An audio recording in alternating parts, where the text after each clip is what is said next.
Fine when you're 40, but not when you're 60. Find out how to protect your hard-earned money. Tune in to the Retirement Spectrum with Alan Cohen, Saturdays at 3 on Talk Radio 1210 WPHT. This is Jordan Lundy of Lundy Law. When we say we hope you're never involved in an accident, we mean it. But if you are injured in an accident, we'll work quickly and tirelessly to get you the maximum compensation you deserve. And when we also say we only get paid when your case is over and you get paid, we mean it. Remember our name, Lundy Law, your injury lawyers. Call 1-800-LUNDY-LAW or visit lundylaw.com.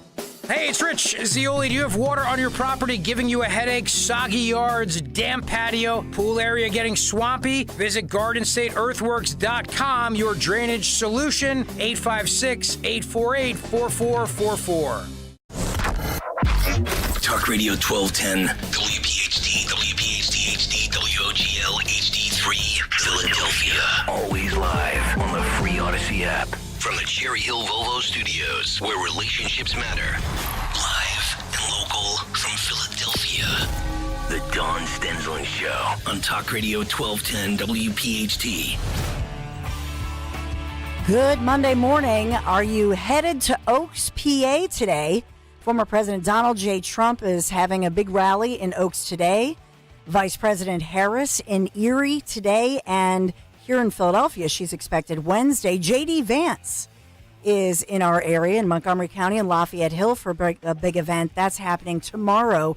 Pennsylvania taking center stage. So I have some new details, some new polling information. We'll get into all of that as we wind down less than 24 days. What are we, 22 days from Election Day.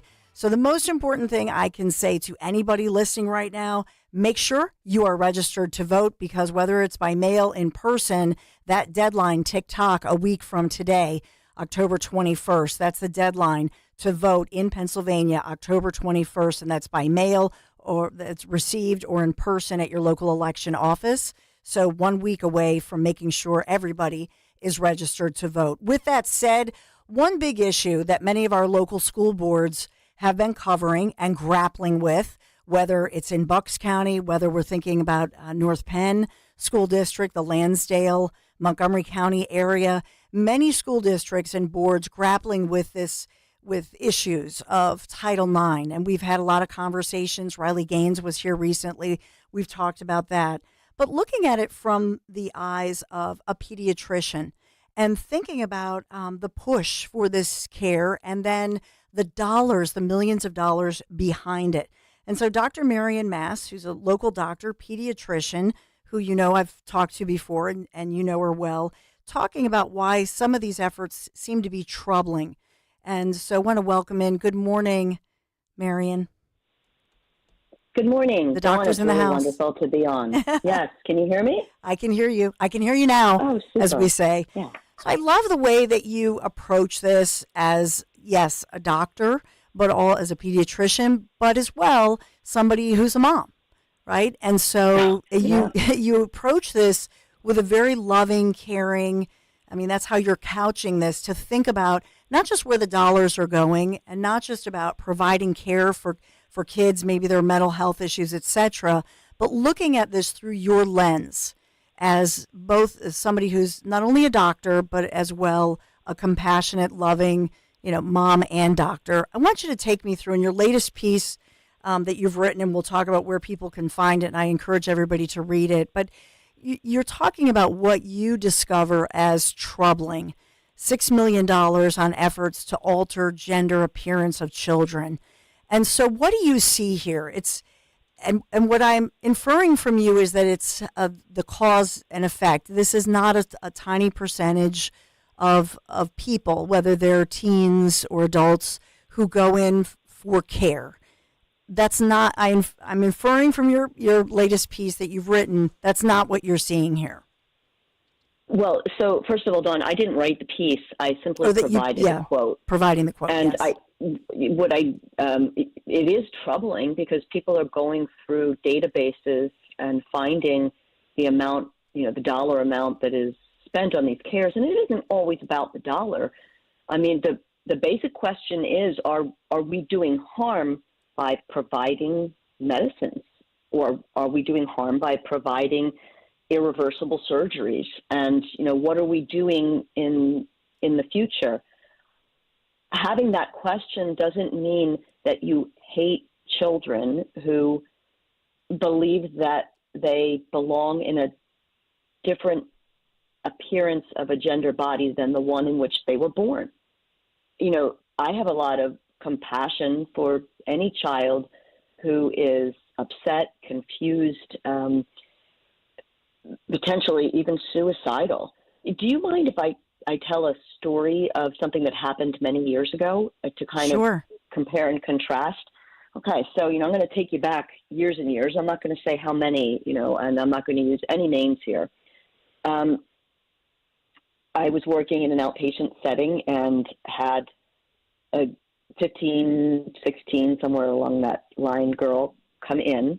And, we do a portion of almost every visit where we say, hey, like if there's anything you need to talk about. So she asked her mother to leave, and after her mother left, she started crying, and she said she was depressed and anxious, and she didn't want to tell her mother, and she was bisexual, and she didn't want to tell her mother that either. Mm-hmm. Now, you also have to picture, like, medicine. This is many years ago. Medicine, I had more time, as did other pediatricians, to take care of the patient. Like now, well checks are down to 20, 30 minutes, and 6 visits are down to 7 minutes. It's a mess. But, even back then you were limited. And, you have a whole cadre of patients that are in. You have to take care of all of them. So I said to this young girl, okay, look, this is a serious issue. You and I we're going to talk about this. At some point, I may have to break, go to another patient, but I want you to stay here, and you and I are going to formulate a plan together. And I will not, you're of age where if you want me to keep something confidential, mm-hmm. telling your mother won't necessarily happen, but I'd like you to share with your mother. So anyway, I asked her if she thought she could at least share with her mother that she was depressed, and she was crying because she said there's depression in her family. She felt like she was bringing down her mother, and she was disappointing her. And, let's compare and contrast that to now. We have done a lot of work with stigma. So now when people are upset, depressed, anxious, they're talking about it, and that's a good thing. So mother came into the room, and the girl had told me, I don't want to talk about the bisexuality. And I said, okay, I can respect that. Now let's also compare and contrast. Back at that time, this whole idea, this is years and years ago, this whole idea that, let's take our youth and inject things into their arms, inject a device underneath their skin that releases daily hormones to block the process that their body was born into. Mm-hmm. That was not going on. And now compare and contrast. And the people who wrote the article, you can see they came up with us spending $6 million in Pennsylvania on these processes, including surgery. But whatever the case, the young girl revealed to her mother that she was depressed. Her mother cried, she cried. There's a lot of hugging, and there's a lot of conversation going on, and there's a lot of togetherness here. And I said to the two of them, I'm going to get you in touch with a psychologist, and they will work with a psychiatrist, but you need some help. Now let's compare and contrast. Can you find a psychologist for a child today, or a psychiatrist? My phone's going off all the time. You might even be able to hear the buzz, but people are asking me, what should I do? It's months and months to get in. But I found someone for her, and it was still months back then, years and years ago. Mm-hmm. So she got in for care. And in the meantime, I said, look, I'm able to write a prescription. And I use medications as a last resort. Dawn, I'm married to a surgeon. We mm-hmm. each have our own prescribing ability. Our children are all in their 20s, and they've had 5 rounds of antibiotics their whole lives. We can write anything we want. We tend not to go there. And we are just, meds are something you do when you need them, but you don't jump to them. And sometimes they are needed. So I'm not anti-pharma. I think we have to have pragmatic approaches all around. So we got this young girl on a dose of antidepressants, and I told her, and I remember looking into her eyes, and I said, if you get worse, if you feel like you want to harm yourself, and I made sure she didn't. And, by the time we were finished that day. She had been with me for an hour and a half as I'm going back and forth between patients because we were going to have a plan. But I said, you need another plan. If you ever get to there, you have to tell someone immediately before you hurt yourself, preferably your mother. Well, 3 weeks later, it was a midnight phone call from her mother who was crying and said, Dr. Mass, I'm so grateful. We're on our way. We're taking her to the ER. She had told us that she was suicidal. And, you know, she had revealed to her mother that she was bisexual. And back then, you know, like if you revealed you were bisexual, no one was coming along saying, well, you might really be a boy. They were, okay, you're bisexual. I didn't do it. And the mother was like, I'm really grateful for what you've done and your warnings. And she got through the care and then some inpatient was done. And she came back a couple weeks after inpatient. And, you know, we talked about other things she could do. Dawn, you know lots about me right now. By now, you know, I said we talked about good eating habits, good sleeping habits. We didn't really have screen issues back then. Let's compare and contrast. Now we have the screen issues, and Lord knows what they're pushing people into or pushing people towards. But, you know, we did talk about good eating habits, and, you know, I said get busy. You know, take a walk, think about like some kind of exercise. And this girl was significantly overweight. And, you know, I didn't shame her. We talked about, you know, these are all common sense things you could do that might help, that they may be hard, but you can do hard things. That's one of the things I say to kids all the time. You can do hard things. She came back maybe like we kept in touch by phone. She came back for visits, and I remember seeing her maybe 6 months, 8 months, a year. I don't even remember what it was after all of the, you know, this had transpired. She had lost a significant amount of weight. She had joined an athletic group at school. She had a new set of friends. She felt good. She hugged me. She came in and she hugged me. And, you know, so now, like, when I think about that story in its entirety and where we are now, you know, now people say, oh, well, maybe parents shouldn't know what their children are up to doing in the schools. I mean, back in 2017, the American Academy of Pediatrics was putting out warnings like if your child gets a tattoo, you really should be aware because they could get an infection. Yes. But we're going to inject with drugs and hormones and I mean, maybe life-altering surgery. And so listen to the difference of you treating a patient. I think it's important to tell that story, that this is compassion, this is loving care. But Beth Ann Rossica, in her latest investigative piece in Broad and Liberty, just talked about in the past, you know, less than 10 years, 9 years, Pennsylvania spending more than $23 million of taxpayers' dollars on these sex reassignment, transition-related services, and drugs for minors. And so part of this is that, and this is my question of what concerns you as a pediatrician. Have you dealt with these issues for years? Yes, but something else is happening here. And is it related to social media? Is it related to a movement? Is it related? Some people say this is pharmaceuticals or greed or money. What do you see, and what are your concerns about this? Because in some parts of the country, it's not existing. In other parts, like the East Coast and the West Coast, how is it that suddenly we have this explosion of people who want these medications at ages as young as 8 and 9 years old? Well, how we got to the point where we have the explosion, I mean, there's going to be a lot of factors in there. Do I think social media is a part of it? You know, absolutely. And look, I'm not immune to this either. I have children in my 20s. It has been more than once that they have something medical themselves going on. They call up, we'll have a three-way conversation, my husband, the surgeon, me, the pediatrician, and then said child. Well, now they're adults, but they'll say, like, well, and we don't mind because this is how we are with patients. They'll question, you know, are you really sure this is it? Because I read on Google. Can you imagine? Yes, like, exactly. Like, wait a second, you know, long ago, there was a neck problem in my family. It was a musculoskeletal problem, we believe. And I'm like, okay, listen here. Your father is a head and neck surgeon. I am a pediatrician. This is what you're telling. But it's funny. You know, we probably talk to our children a little bit more familiarly than we would with patients. But, patients ask all the time about, the Dr. Google kind of stuff. Yes. I think a lot of kids, they're connected to those phones. They spend 5-7 hours a day on their phones. Is this what's driving it? And to do another compare and contrast, let's compare and contrast what's going on across the pond in England, shall we? Yes.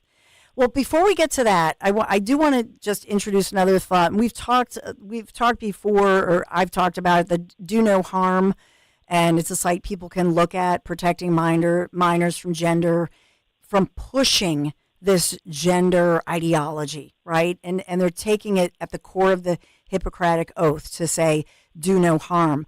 But are doctors being trained or instructed that doing no harm means that you prescribe these things, that when a kid says, hey, I want to transition, I want the meds, I want the bottom surgery or the top surgery, is that the new push? Well, listen, in what I do in medicine, I'm not having to make those decisions, okay? So many might say, well, just go to the expert. I mean, I've certainly met plastic surgeons who were asked to provide such surgeries and they declined. Yes. There's other surgeons who will do those surgeries. There's the question of, and, I just told you a story in which I related. I was very concerned about a child being suicidal.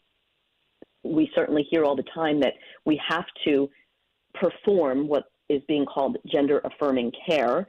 I will call it medicalization of children who have questions about their gender. But when we say that, these children will commit suicide unless we give them what supposedly they want, how do we know that 20 years from now there is not going to be some neurologic side effect from years and years of hormones that were not the hormones meant to be secreted by this body that will put these children at risk of suicide? How do we know that 10 years from now, a young woman who believes she wants her breasts taken off, then changes her mind? I mean, or kids sterilized, 100%. And that's the latest report that says, the latest report, Do Not Harm. I know Broad and Liberty's reporting this, other national publications, but locally here in our area, children's hospitals here, 122 children went through sex change services. Hormone and puberty blocker medications went to 117 children. These prescriptions went to 768 children. I mean, these are big numbers that we're seeing. This is not just a rare thing anymore, and this is increasing. And so just last year, the number that we're being given is over $5 million. And some of this is insurance, some of it's tax dollars, reportedly by these statistics that we're being given. So is this now a push? Are doctors being pushed into this, do you feel, or pediatricians, that you start asking the question, leading the patient? To me, it feels like a push. The American Academy of Pediatrics, they are supposed to be in the midst of a review, a systemic review, just like the Cass report. That's what the Cass report is. In England, Hilary Cass, this is not she's a pediatrician. She was a former president of the Royal College of Pediatricians and Child Health from 2012 to 2015. So she's a person of consequence. She spent 4 years looking at a report, and the summary of just such a report is that there's very poor evidence to show that that this type of care was helpful for children. So the evidence does not exist. I believe the report is something like 500 pages. Yes. And, and it's peer reviewed. Very poor evidence for the safety and efficacy. So to question this, and then there's the American Academy of Pediatrics who, I guess what they've announced is, okay, we're going to do a similar report, but in the meanwhile, I don't want to quote them because I'm not on their website. I'm not a member of the American Academy of Pediatrics and haven't been since the early 2000s. It's a choice. But the general tendency seems to be, let's affirm. I mean, they just had their national conference and exhibition. Dr. Levine from Pennsylvania, former head of health here in Pennsylvania. Yes. Dr. Levine was born male, transitioned to female as an adult, actually quoted as saying, Dr. Levine has said that they're very happy that they had their children before they transitioned. Yeah, Dr. But Richard Dr. Levine went yep. to Harvard, had a lot of blessings, and then Dr. Richard Levine's life, wife, children, and then much later in life transitioned and now refers as, identifies as Rachel Levine. But we've reported on, really more talking about the nursing home issue during COVID. I won't get into that right now. But, yeah, you're right. That's somebody who had said, hey, I'm glad I had kids when I identified as a man and a dad. Went to Harvard, went to law school, had a practice, right? And then transitioned much later in life. So we have a scenario in which, the whatever we would say, the respected organizations, the powers that be, a push, no one's pushing me and saying you must. And I will tell you, if I meet a child that wants to be called by a name or a pronoun, I comply to the best of my ability. It's hard. Mm-hmm. Someone says, I want you to call me they or refer to me as they. It's very difficult for me to do because it defies the laws of grammar as well. The pronouns, right? Right. But I try because the person is in front of me and I'm trying to respect, that person. Yes. But I do think, just as I told my children very lovingly, I don't want you to have a phone until the end of 8th grade. And then it's not going to be an iPhone. Putting limits on my child was a very loving maneuver for me. To put limits on a child, to say, no, I don't think we need hormones injected.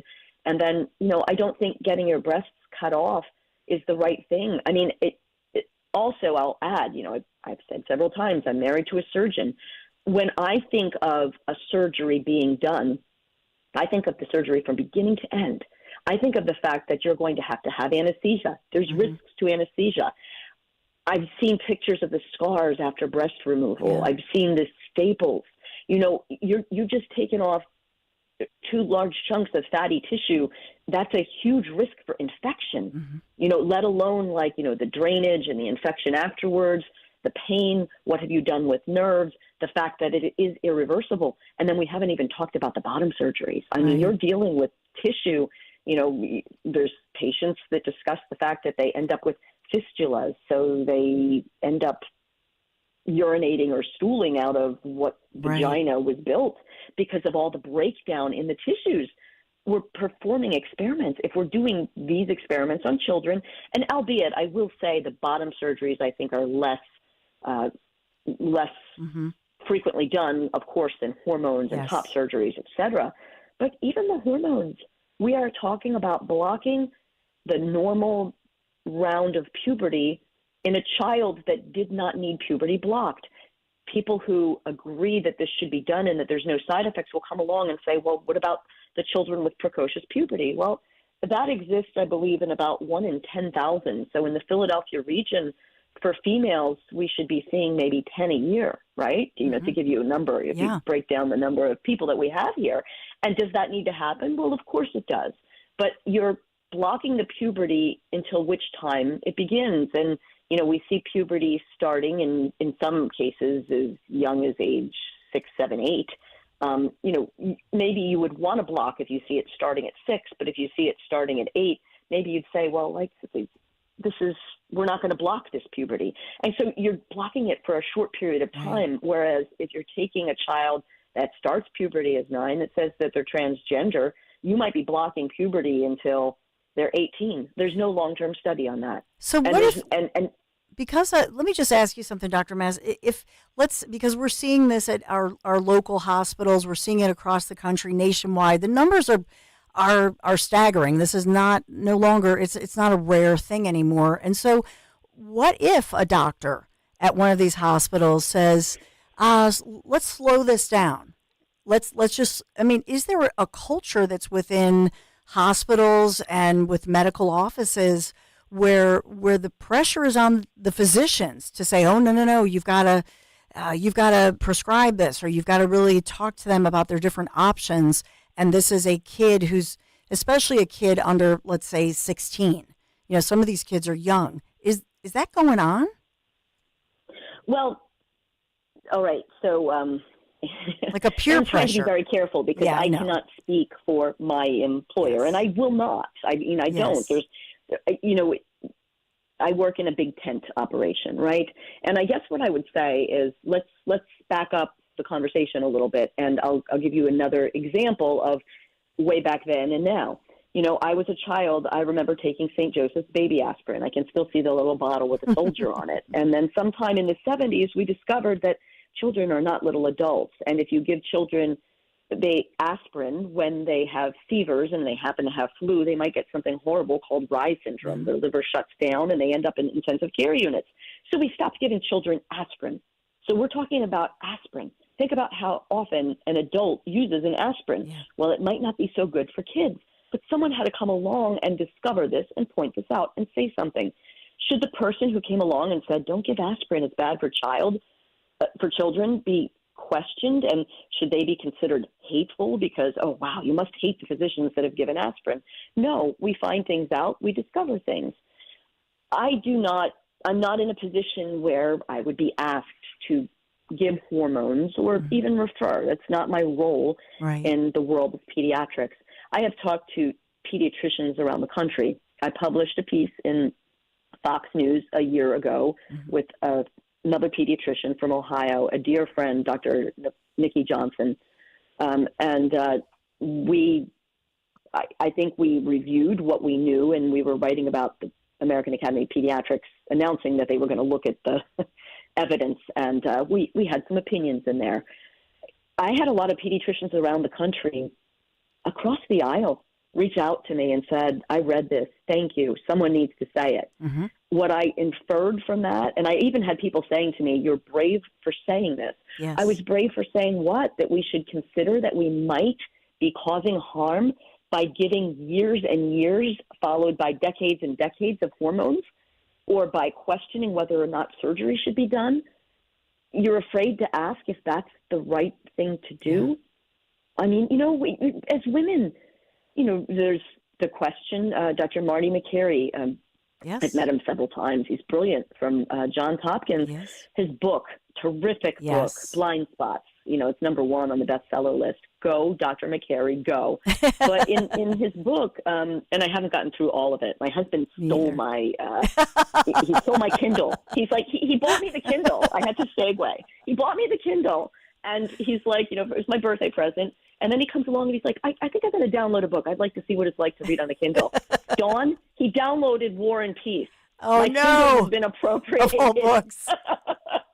But in any case, Dr. McCary talked about the fact that women, we used to question whether or not they should do hormone replacement therapy. Yeah. And it was very poor evidence. Thank God people came along and questioned it. Have you been through menopause? I have. It's really ugly. I thought it was worse than puberty, but puberty was a long time ago. I thought menopause was terrible. I actually passed out during a hot flash, whacked my head, got 4 staples and 4 stitches in my face. They put me on HRT for a couple years, and it's sort of, so I was on a medication for a few years. And, now I feel like, okay, well, I'm glad that I'm not passing out, or I wasn't passing out and having more stitches and staples. But, for a long time, no to HRT. And now people are beginning to question the evidence. We should be questioning. We should have done this all through COVID. Yes. Why did everyone run to remdesivir? Why are they running to Paxlovid? Instead of having an angry response. I mean, if you disagree with another physician, who cares? We do it all the time. We do it in my house. There's 2 of us here. Yeah. We disagree on things, and we have a discussion, and we don't call one another hateful. It's wow. Sorry, I think we got off topic with War and Peace and the Kindle. And no, I think it's important. We've let this interview breathe a little bit, because the truth is, it's important that we're approaching this out of a place of love, care, compassion, but also looking at the facts and figuring out whether or not there is a push, or is it politics, or is there another agenda? I think that's a fair question, given, like you said, the CAST review, which I've talked about. I've interviewed Dr. Marty McCary about his book, Blind Spots, When Medicine Gets It Wrong. It's important, too, that, that we have the conversation, because people listen to that and they say, okay, that gives me permission to ask the questions, too, or to say to my kid, you know what, let's go get a second opinion. And I think that's a piece of this. I want to keep the conversation going. But Dr. Mary Mass, we keep saying we're going to talk about empty nesters. I swear we will get to it, but we just love you and appreciate all your time. Thank you so much. Oh, come on. Anytime, Dawn. I'm having a great empty nest time. So, yes, let's make that a date sometime. It's a pleasure. Oh, pleasure's all mine. Dr. Mary Mass. And by the way, there's Upper Bucks Today reports. It's upperbuckstoday.com, and you can read, and it's really, the headline is, I'm concerned about potential harm to children and the erosion of trust. So not a flashy headline, a concerned headline, but also obviously Blind Spots, When Medicine Gets It Wrong, like she mentioned, with Dr. McCary, an incredible book and a must read, I think, for parents. So we have a lot more to talk about. Get your take. 855-839-1210 is the number to call. Some Trump audio you haven't heard yet from us this morning, so we'll get to that and more just ahead. Doctor, give me the news. I got a bad case of loving you. Are you worried about the state of the economy? Concerned about market crashes and rising inflation wiping out your savings? At Noble Gold Investments, we understand your fears and have a solution. Call us today at 1-888-403-1050. Imagine safeguarding you and your family with a tangible asset that has stood the test of time. Gold. With Noble Gold Investments, you can diversify your portfolio and protect your wealth from economic turmoil. Our team will guide you through the process, ensuring you make informed decisions that best suit your needs. Call Noble Gold Investments today at 1-888-403-1050. That's 1-888-403-1050. The future is uncertain. Take control now. Call 1-888-403-1050. Past performance may not be indicative of future results. Investing in precious metals, including gold, involves risks. Consult with your tax attorney or financial professional before making an investment decision. If you're driving a car or truck with an expired warranty and suddenly lost your transmission or needed a full engine repair, would a $4,000 repair bill leave you stranded? I'm Danica Patrick. Don't get caught off guard with a vehicle breakdown. Choose the company I trust, Endurance. No matter the mileage, if your vehicle is less than 20 years old, Endurance offers auto protection plans for any budget. Protection on the drivetrain, electrical, transmission, AC, and more. Plus 24/7 roadside assistance and rental car reimbursement on any plan.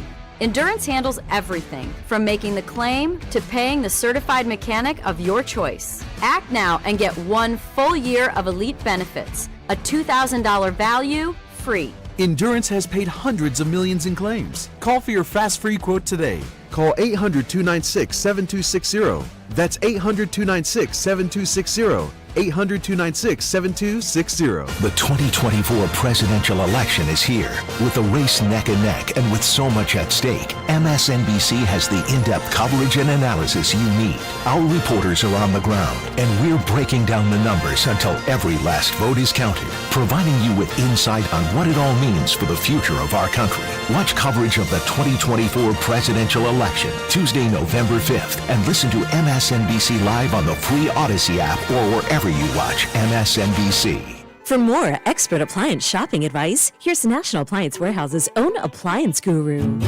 Hello, let's talk premium. These are top-of-the-line appliances that dream kitchens are made of. If you're planning an investment like this in your home, where you buy is as important as what you buy. At National Appliance Warehouse, we're committed to delivering the superior buying experience you deserve. Our showroom features beautifully displayed premium appliances of every major brand, including highly sought-after Sub-Zero, Wolf & Cove. Our team of gurus is well-versed at guiding you as you navigate the same appliances you'd find in the most magnificent homes and kitchens of cooking enthusiasts. And the National Appliance Warehouse team has the expertise to properly deliver and install your stunning new appliances.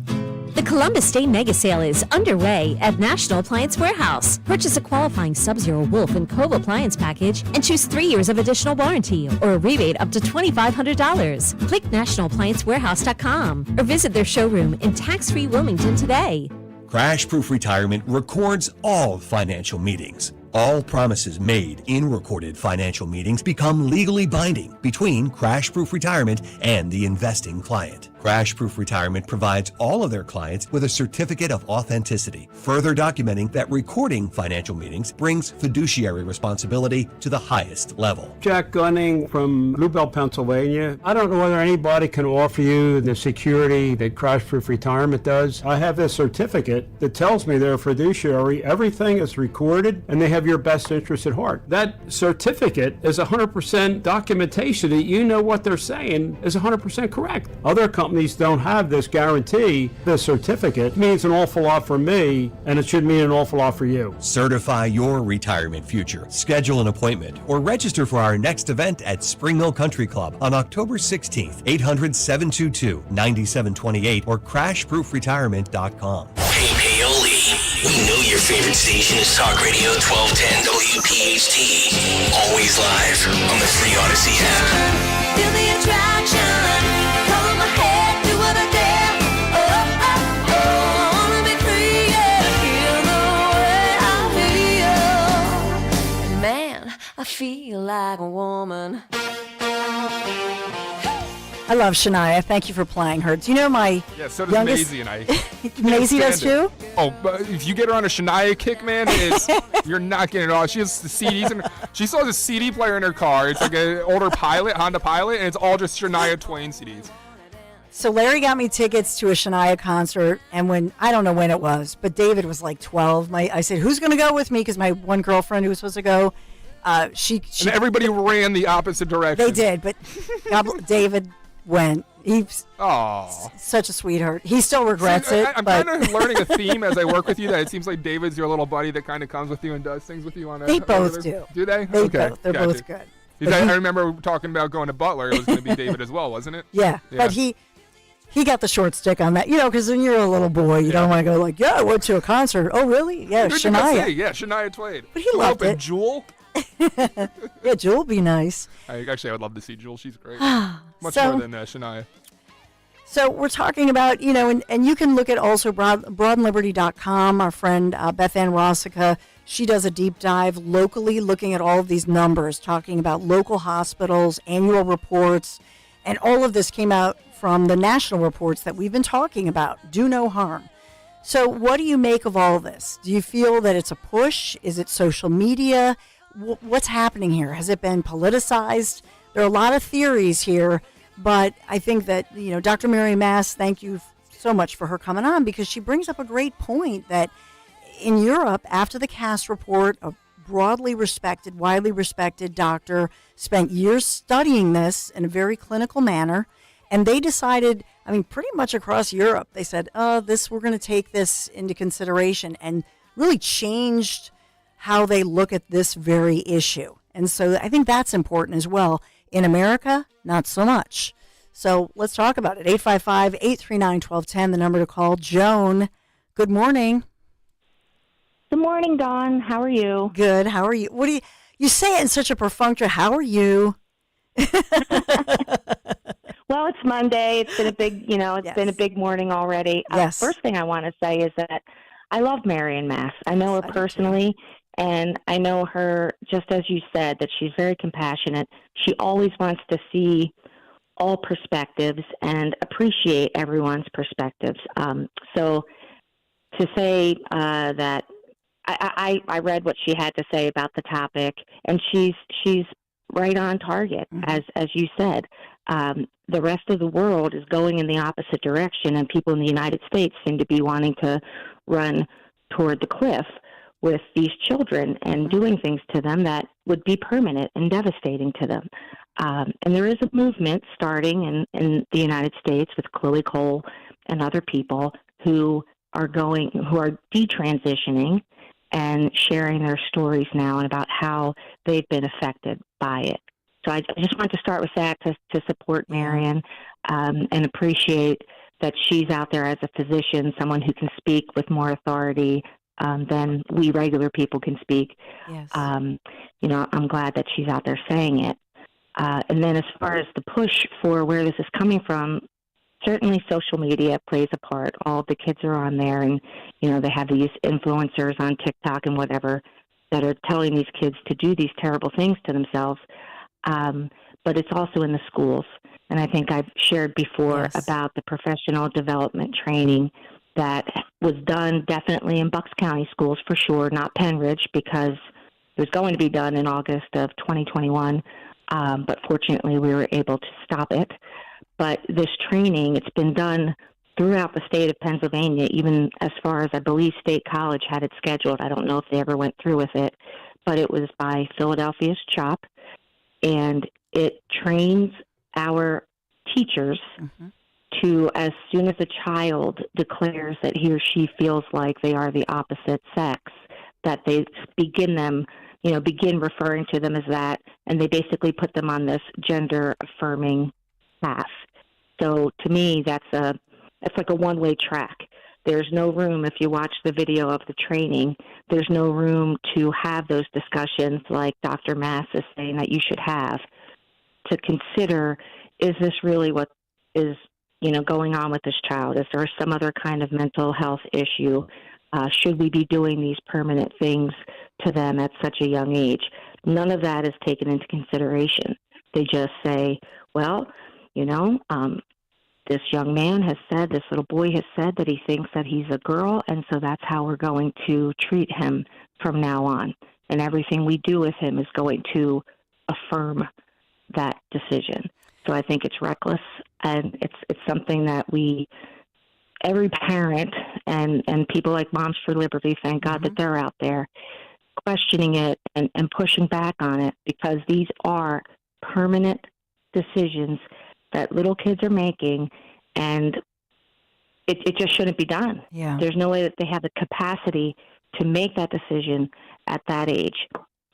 And so, I mean, Joan, that you're making the tie, in other words, from what's happened and the Bucks County School Board, and I've reported on that a lot. We've talked a lot about it as far as Bucks, and they just, I think it was October 8th, you know, it was reported that at that Tuesday night meeting just a week ago, the board voted to, quote unquote, retire or reverse a policy. And that policy means that if you are a biological boy and you identify as a girl, then you can participate in girls' sports, go in the locker room, the bathroom, etc. So you're thinking, you know, and I think a lot of us believe that it all goes together. It's a culture and creating a climate where everybody's talking about it, and whether people mean to or want to encourage it, I think that's how kids take it. Yeah, it's definitely that way. And these groups that want to push this radical gender theory, they have a captive audience in the public schools. The kids are there. You're required to go there by law unless your parents can afford to send you somewhere else. So they have this captive audience. Some school districts have been very accommodating in having certain organizations have access to their students, which is 100% inappropriate and shouldn't happen. So they're definitely working on them through the schools. That Central Bucks policy that they retired to allow males into the female sports. I mean, this isn't even something that the people, you know, people say, well, this is what Central Bucks voted for when they elected these people to the school board. And that's not true.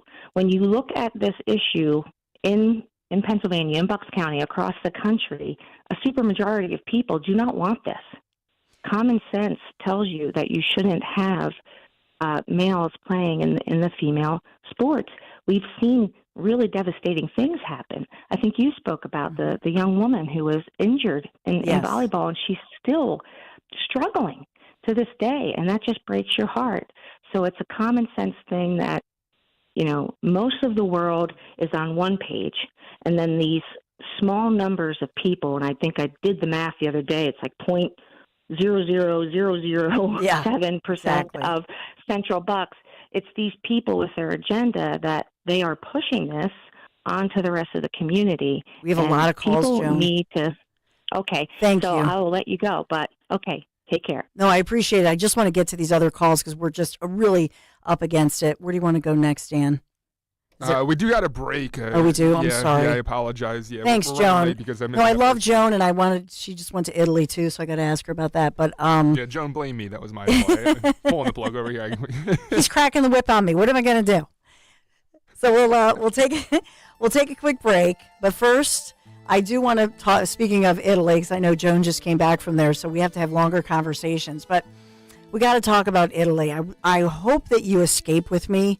And this is a true escape to paradise as we think about the next Italy trip. We're off to the Italian Riviera, gastronomical event that only Conservative Tours can deliver. I want you to join me for 11 luxurious days with the very professionals from Conservative Tours, the best tour operator in Italy, A+ rating with the Better Business Bureau. I'm talking about Portofino, Rapallo, Santa Margherita Ligure, Tuscany, and the brilliant Cinque Terre.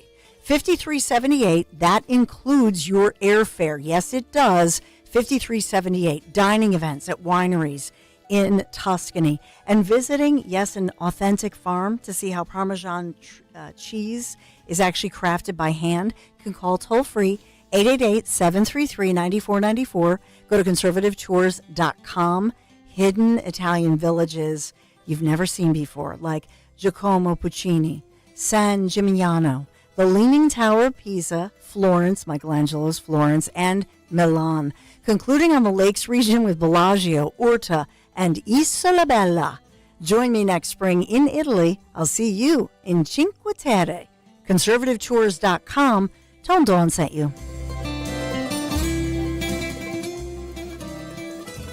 Hi, this is Dom Giordano at Batteries Plus Bulbs in Mount Laurel and Northfield. My friend Roy is looking for help. A handy do-it-yourselfer would be ideal. It's a great low-pressure environment with both full-time and part-time jobs available. Plus, if you're the entrepreneurial type, Roy is always interested in bringing in new services. But above all, customer service key. If you're willing to do what it takes to help, you need to talk to Roy. Be part of the team. They power it, they light it, they fix it. Call 856-638-0778. Batteries Plus Bulbs, Mount Laurel and Northfield. Wesley Financial Group is not a law firm. If you own a timeshare, don't miss this public service announcement from Chuck McDowell, founder of Wesley Financial Group. If you receive an unsolicited phone call or mail piece to discuss selling, renting, or especially canceling your timeshare, don't fall for it. If you really want out of your timeshare, hang the phone up immediately or throw that mail piece in the trash and contact your timeshare resort or Wesley Financial Group for assistance with your timeshare. As the only Inc. 500 timeshare cancellation company, our knowledge, experience, and results has made Wesley a trusted resource for over 40,000 families we've helped get out of their timeshare. Give us a call, and I'll send you our timeshare exit information kit free with the straight facts about your timeshare and all of your options for cancellation. Call for your free info kit, 800-329-2121. 800-329-2121. 800-329-2121. This is Larry Steinhaus with Investor Schooling. Are you ready for retirement? Have you prepared everything you need? Well, at Investor Schooling, we will teach you ways to better prepare for your retirement using real estate and the stock market. But you need to learn how to do it right, and that's what we teach. At Investor Schooling, we sell nothing but education. Come to Investor Schooling and learn how to have a better retirement. Go to investorschooling.com and RSVP right now for this Thursday's class at 7 o'clock. Go to investorschooling.com. That's investorschooling.com. This is Larry Steinhaus with Investor Schooling. Are you tired of hearing about the recession that's coming? Are you prepared for it? Well, listen, at investorschooling.com, we're going to teach you ways to prepare for the recession that you didn't even know existed. We're going to teach you strategies on how to use real estate. We're going to teach you strategies how to use the stock market properly. That's right, you can even make money in the stock market when the stock market goes down. Hey, go to investorschooling.com and register for a free class this Thursday night, and you will learn all of these techniques. Go to investorschooling.com right now, RSVP for this Thursday. We'll see you there. Hey, did you hear? Wawa has classic hoagies for just $6. Any classic hoagie? Yeah, any classic hoagie. What about the cheesesteak? $6. Meatball? $6. What about the Italian hoagie? It's $6 for a classic. I shouldn't even have to ask, but what do you want for lunch? Hoagies at Wawa, of course. Right now, get any Wawa classic hoagie for $6. Gotta have a Wawa. When you need to know, depend on KYW News Radio 1039 FM. Donald Trump campaigns in the Philly burbs for the first time in 2024. Sunday saw one of the city's biggest queer celebrations, Our Fest, in honor of National Coming Out Day. And the Sixers say star center Joel Embiid will not play the rest of the preseason as they monitor his left knee. Get the latest anytime on KYW News Radio. Now on Crystal Clear 103.9 FM. You've never needed us more. Honey, I'm going to Wawa for dinner. Okay, but Ben wants pizza. Yep. And Nick wants a burger and fries. Right. Oh, and the twins? They won't touch anything except for mac and cheese. Exactly. Wawa has something for everyone for dinner, so I only have to make one stop to make everyone happy. So, what do you want? Well, if you're going to Wawa, I have to have a hoagie. From burgers to hoagies and everything in between, Wawa has dinner for everyone. Wow, honey, have you seen the electric bill? Yeah, it's out of control. But have you heard of Navien tankless water heaters? Tankless? How does that even work? Well, instead of constantly heating and storing water, it only heats water when we need it. So much more efficient than our giant tank heater. That sounds great. Let's look into Navien. Already on it. Imagine all the hot water you need only when you need it. Bulky tanks are history. Navien high-efficiency tankless is the future. Compact, wall-hung units free up floor space, lower energy bills, longer life than tanks, and a 15-year warranty. Find out more at tanklessmadesimple.com. We know you're uncertain about psychics. Is this fortune teller you found on a forum legit?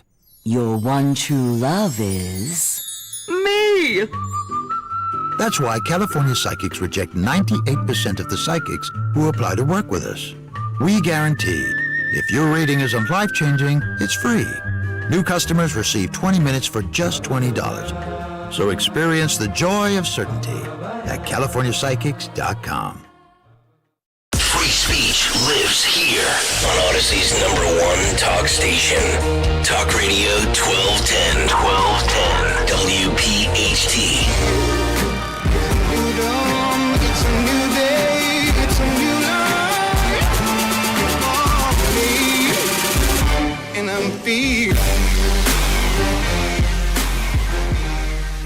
Will we see a new dawn and a new day after the November 5th election?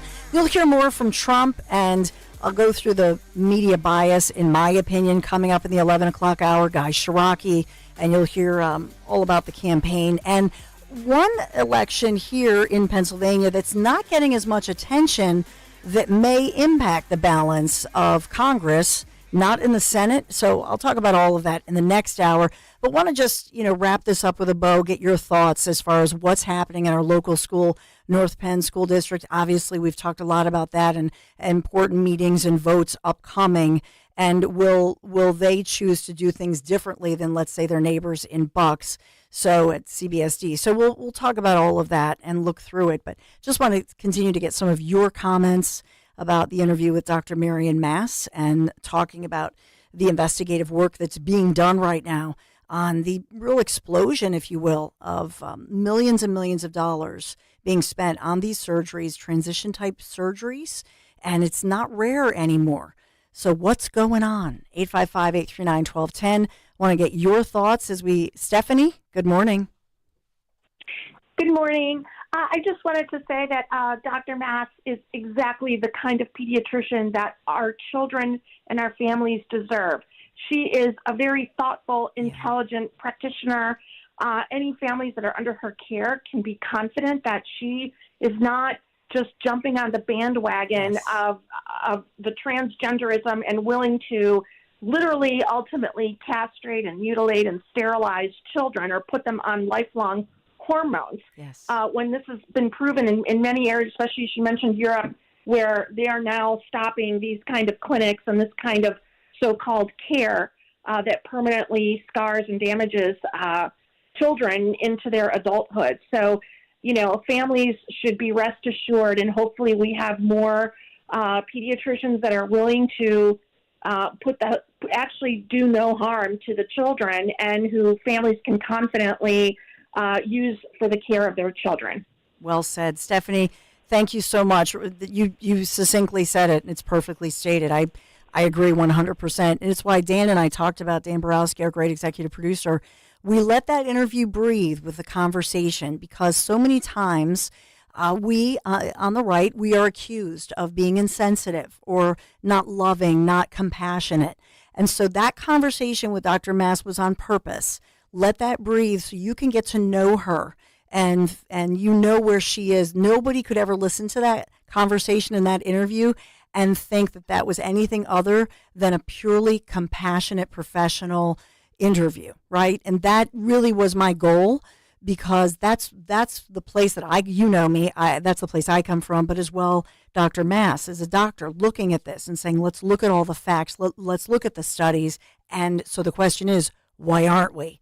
It's disturbing. It should be concerning. Andy in Philadelphia. Hey, Andy. Hey, good morning. How are you doing today? Good. Thanks for calling. Listen, I got just a quick commentary about the doctor's presentation. I thought she was excellent, and I would only ask you this. I had a couple questions that I wanted to ask her. I would hope you'll have her on again. Yes. And maybe have her hang around for 2 or 3 minutes to take questions. That's a great idea. The question that I had for her was, when you start to do this to a young man or a young woman, when do you reach the point of no return, and you can't reverse it? You can't reverse the situation. And I think she could answer that question.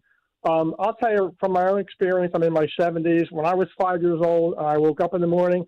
I didn't know whether I wanted to be Captain America, Superman, or Roy Rogers. I was very concerned about that.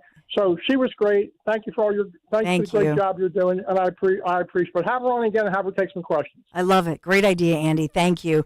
Richard gets the last word here. Hey, Richard. Hello. Can you hear me, Don? Yes. Thank you for allowing me to come on. I'm a retired physician. My name is Dr. Richard Burns. I practiced in Souderton, PA for 42 plus years. I'm vehemently opposed to transitional care or transgender care in minors. That's anyone under 18. I could talk about this for an hour, and I think Joan, if Joan is the person I think she is, yes, she's a wonderful person. She served on our school board at Penn Ridge. That's the Joan. But I would recommend to your listeners and to everyone, number one, go online and look for Dr. Stanley Goldfarb's testimony before Congress. It was within the past few months. Yeah. He's the head of Do No Harm. I'm a member of Do No Harm as well.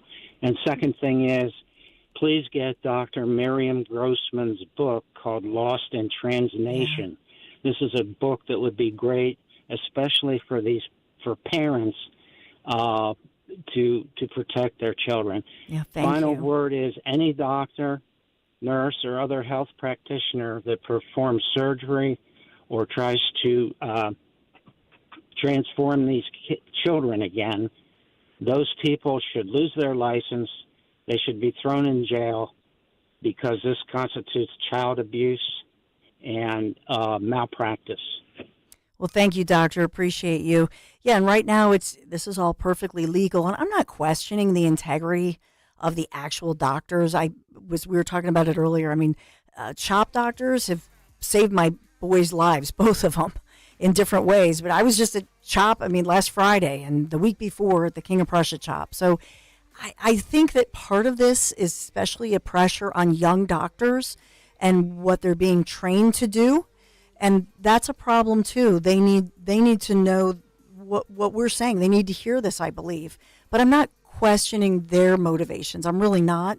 I just think it is a culture that's being created, and I think the doctors are being indoctrinated, if you will. And so I think that's part of the reason we need to talk about this, spread the word, and I thank you all so much. Great, intelligent comments. All right, around the corner, we'll talk about the political season. We're winding down. Less than 22 days and counting TikTok, with all of the major players here in Pennsylvania this week. So we'll get Guy Shiraki's take. I'll give you some headlines off the top. You'll hear from Trump off the top. A little bit of a lot of bias by omission, as they, I think, alter the meaning of his words just within the past 24 hours. What a shocker. All the breaking news. This is the Dawn Show. I do appreciate you being here this Monday morning. 855-839-1210. Be right back.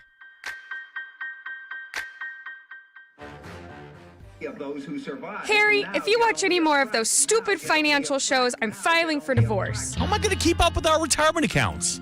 At JML Financial Group, we want you watching your grandkids playing soccer and sunsets in Hawaii, not the latest rumor of a market crash. Surprisingly, with proper income planning, the stock market shouldn't even be a concern. The money came in every 2 weeks while you worked. It should be the same in your retirement years. Let us show you how. Call JML Financial Group today at 856-925-6674. That's 856-925-6674. Or at jmlfinancialgroup.com. So, when your neighbor's sunbathing in the front yard, Harry, you're an idiot. Get away from the window. keep your eyes focused where they should be, on enjoying your retirement. Securities and investment advisory services offered through Brokers International Financial Services, LLC, member SIPC. Brokers International Financial Services, LLC is not an affiliated company.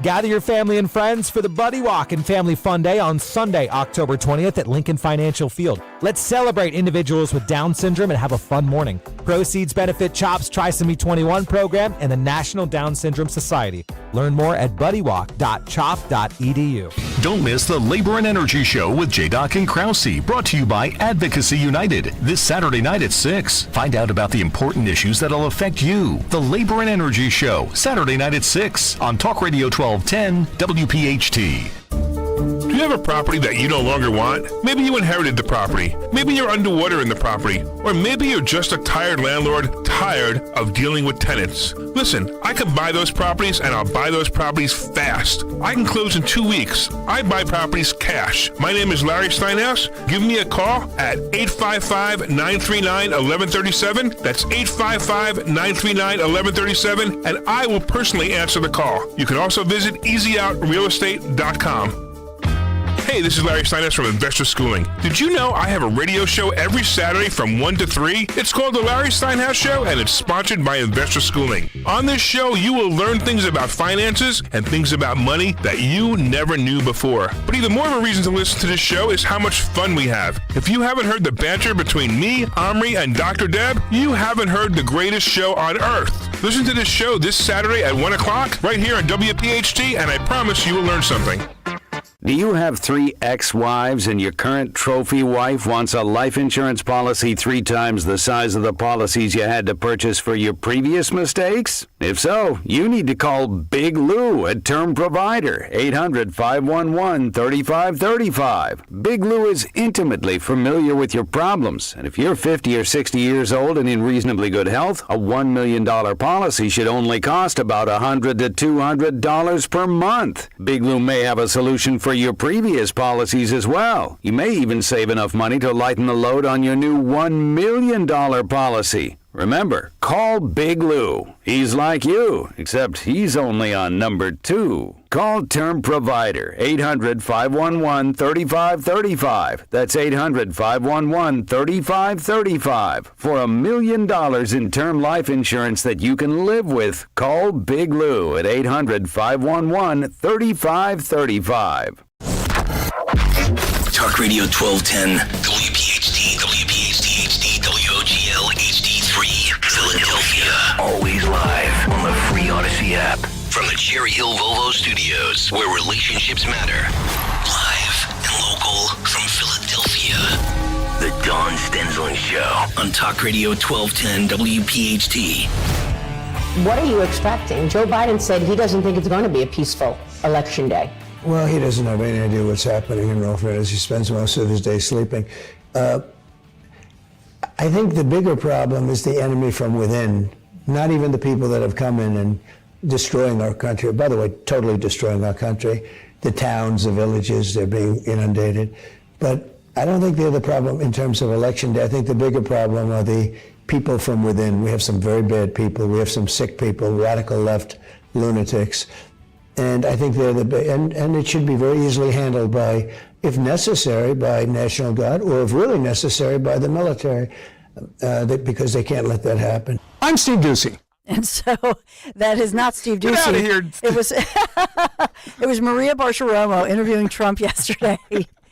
And this headline, and early this morning, I saw and heard this, local stations, national stations, saying Trump's harshest criticism yet of his opponent, Vice President Harris, who he's calling an enemy within, and this is dangerous rhetoric. And I was like, what?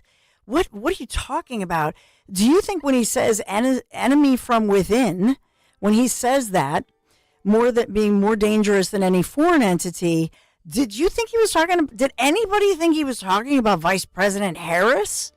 I just did not get that at all. Who's claiming that? That's actually what's being drawn from that? That's, if you look at the headlines in many national news sites and locally, the wording is Trump's harshest words for Vice President Harris yet. I was like, what? What are you talking about? Are they then surrendering that she's a far-left lunatic? I have no idea. But he never talked about her. I don't think he's talking about her. No, he specifically mentions far-left lunatics, and they're equating that that's Kamala Harris, apparently. Like Adam Shifty Schiff. I mean, the swamp, right? And maybe a few wannabe assassins. Maybe he's throwing that in as well. But am I missing something? I mean, to me, that's what he was talking about, the enemy within and the swamp and those who, and maybe, I don't know. I don't even think he meant the media. But he's saying, I call him, and he did then go on to talk about Adam Schiff.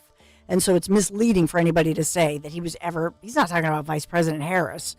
I don't even think that he thinks she's competent enough to be an enemy within because, So we'll talk about that this morning. What do you think? What's your take? He's in the news. He's here in this area, Oaks, PA, today. And then the Veep is in Erie, PA. And the Veep also, Vice President Kamala Harris is also Wednesday, I believe in Philadelphia, by the way. I think Tim Walz is in the Lehigh County or Lehigh Valley or whatever. So I think he and his wife, Mrs. Going hunting? I guess they're going to turn the page in the Lehigh Valley. Not going to go duck hunting again, apparently. With fiddling with the rifle. Yes, so we got that going on. There's just so much happening. And by the way, the guy arrested at the Trump rally when he was in California, because I think he wants to go for it. He thinks he can perhaps get it all, even the popular vote. He's going for it. He wants to maybe do what Reagan did back in the day. I don't know. But in any event, there was a guy with some guns who was arrested at that rally who was proved to be a Trump supporter and checked his guns when he came in. But there was a fear or some initial word and reports that there was some kind of another attempted assassination. That's been poo-pooed. Just a heads up.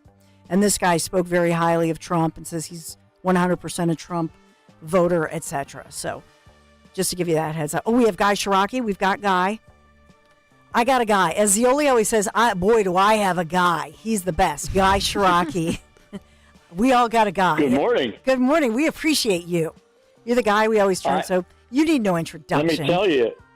Yeah, I mean, the last 2 minutes, I mean, it's a whirlwind, and we have 22 days to go.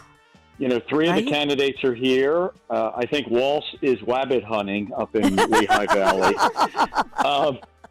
I don't know. Every time now, I have to tell you, every time I see him, for those of us at a certain age, every time I see Walsh, I just think of the Monty Python Lumberjack song. But that's where I think he is. Look, it's the news breaks, and to President Trump's remarks, the national media cannot possibly conceive, despite the fact that there have been two actual attempts, live, harmful, in one case, deadly attempts on President Trump's life, where we lost Corey Carpentore. The idea that President Trump would say that he's concerned about violence and he's concerned that Election Day go well, when in fact last week, Justice Department officials arrested an Afghani who said he was here to disrupt Election Day. So the fact that President Trump speaks facts and speaks as a former commander-in-chief and says, I'm concerned that Election Day will go smoothly, this apparently is a concept that the national media can't grasp, that it's somehow radicalized, because in their minds, the only people who are to be afraid, feared, are people who go to Latin Mass or are pro-life or have a MAGA hat on. They can't comprehend that anybody else would possibly be a threat. So there's 22 days to go. And look, my theory is this. Everything you know and that you report on, Kamala Harris, Tim Walz, and their allies know it. They've spent $1 billion. They've protected her like a precious jewel away from the sun, and it's essentially tied or President Trump is ahead. You're going to see a lot, we're going to hear a lot of crazy things and random things and attacks over the next 22 days because they know if the election continues on this trajectory, she's in deep trouble. And I don't think they're going to go quietly and let that happen. Yeah, we'll see.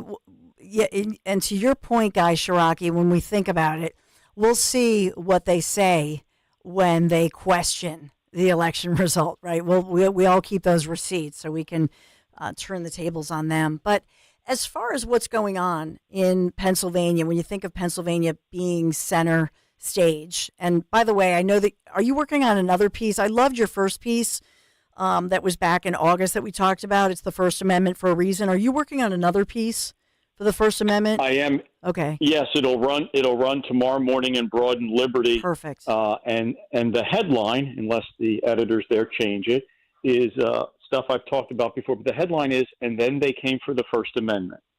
And it's a look of what I've been doing a lot lately, which is looking at the election in a larger context. There's been so much happening, and you've done your best to keep reporting on it. But I think we've glossed over the fact that Harris and Walz continue to talk about limits on free speech, limits on hate speech, limits on misinformation, and how the First Amendment doesn't protect our right to speak. And in the midst of immigration, assassination attempts, inflation, and all these things that are really important, to me, the First Amendment has to go to the top of the list. Because if we can't debate, if we can't fight, if we can't share ideas, if we can't talk to one another, if we can't do what we're doing right now, everything else is in jeopardy. So I'm writing about it again because we seem to just, not you necessarily, but there seems to be this sort of, oh, well, I mean, Tim Walz on a national debate watched by nearly 70 million people live said the First Amendment doesn't guarantee your right to say things that are misinformation or hateful. Who is this group of people that are going to sit in judgment about what you and I talk about, what families talk about, what people text about or write about? So I'll continue to write about the First Amendment because to me that's the cornerstone, if you will, it's the keystone of which all the other rights and all of our other liberties come from. You know, earlier this morning, I know we talked about it, but it bears repeating that I think it was over the weekend, Pennsylvania Senator and Democrat John Fetterman talked about the fact that everybody's glossed over the fact that Elon Musk was here in Butler, Pennsylvania on stage, endorsed Trump, has a huge following, and that he's like the Tony Stark, you know, that he's the Iron Man. He's the Tony Stark who attracts independent voters and different thinking kind of people who might not be political. What do you make of that kind of comment? I think what's interesting about Musk is everything you just said and then some. This is somebody who's not traditionally political, and when he's been political, he's been more centrist or even left of center by his own admission. He's somebody that when he's gotten involved in politics on rare occasions, it's been on the Democratic side. I think he's in the embodiment of what we used to call a capitalist or an entrepreneur, and sees that free speech and capitalism are in trouble. So he's doing something he's never done before. What I also think is interesting is that even today, your listeners, not while they're listening to this wonderful interview, but in a free moment later today, could check on X, and they will see people writing all sorts of things about everything from Little League to their vacations. But in terms of politics, they'll be writing about how wonderful or horrible Donald Trump is, about how wonderful or horrible J.D. Vance is, and it's unfiltered. So Elon Musk is achieving what you would want in the United States, which is he's been open. I mean, he can't be more open than appearing at an event, while at the same time running one of the largest media platforms on the planet and allowing people to write things critical of him, allowing people to write things, welcoming people writing things critical of X or Twitter, and writing things critical of Donald Trump, far more honest and open than the executives at CBS or the executives at Facebook, who are clearly engaged in suppressing ideas, in suppressing thought, and helping Vice President Harris get reelected in a much more sneaky, underhanded, and less transparent way. So I think it's twofold. Musk represents a whole new group of voters who I think are going to vote for President Trump this time because they see capitalism and the First Amendment in danger, but also he's doing it openly. And I would encourage the executives at CBS who clearly would like to see Vice President Harris get reelected and are doing everything they can. I would appreciate them being honest about it, while at the same time treating Trump and J.D. Vance with respect, because that's not happening. Let's listen in. Can we play this? This was yesterday, Martha Raddatz, and she's questioning J.D. Vance. I don't know if you saw it, Guy, but I'd love to get your take during the. And this shows you J.D. Vance is so good. But listen to this interaction. So I'm going to start it, Dawn, just from the start, because from the jump, Raddatz is kind of.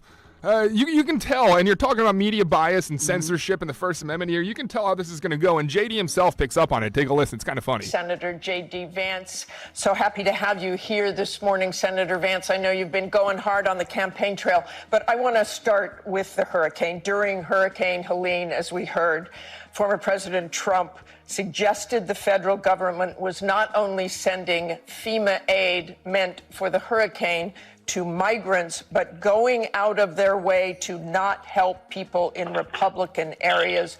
Do you think that is true? Well, Martha, what the president said is that fundamentally FEMA aid is distracted by going to illegal migrants. And by the way, good morning, and thanks for having me. He's just so good.